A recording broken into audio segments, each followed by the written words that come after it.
ଛାୟାପୁର ନାମକ ଗୋଟିଏ ଗାଁରେ କୁନା ନାମକ ଜଣେ ବ୍ୟକ୍ତି ତାର ସ୍ତ୍ରୀ ମା ପୁଅ ସହିତ ରହୁଥିଲା। ତାର ନୀତିଦିନିଆ ଗୋଟିଏ ମନ୍ଦ ଅଭ୍ୟାସ ଥିଲା, ରାତି ଅଧରେ ବାହାରକୁ ଝାଡ଼ା ଯିବା। ଦିନକର କଥା, କୁନା ଆଉ ତାର ସ୍ତ୍ରୀ ପୁଅ ମା ସମସ୍ତେ ଖାଇସାରି ଶୋଇଗଲେ। କୁନାର ତ ନୀତିଦିନିଆ ଅଭ୍ୟାସ ରାତି ଅଧରେ ଝାଡ଼ା ଯିବା। ଠିକ୍ ରାତି 1:30ରେ କୁନାକୁ ଝାଡ଼ା ଲାଗିଲା।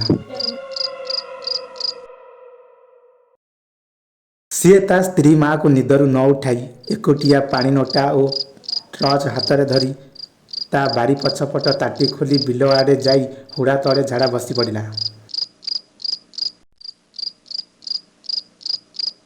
ଝାଡ଼ା ନିଶାରେ ତାକୁ ରାତି କି ଦିନ ଜଣାପଡ଼େ ନାହିଁ। ଝାଡ଼ା ବସି ଶୌଚ ହେବା ପରେ ଆହା କି ଶାନ୍ତି! ତାପରେ କୁନା ଚାରିପଟକୁ ଆଖି ବୁଲାଇଲା। ଚାରିଆଡ଼େ ଶୂନଶାନ।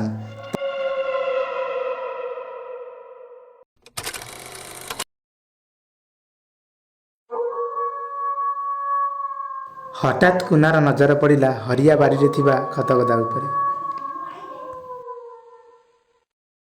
ସେ ଦେଖିଲା କେହି ଜଣେ ଧଳା ଡ୍ରେସ୍ ପିନ୍ଧା ମହିଳା, ତାର ଚୁଟି ଗୁଡ଼ ଯାଏ ଲମ୍ବିଛି। ସେ ମହିଳାଟି ଖତଗଦା ଉପରେ ଠିଆ ହୋଇଛି।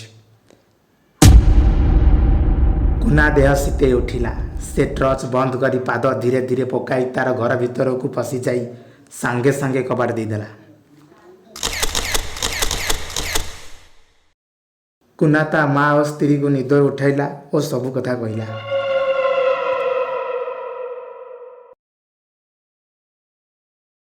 ତା ପରଦିନ ସକାଳୁ କୁନା ଝାଡ଼ା ବାନ୍ତି ହୋଇ ପଡ଼ିଲା।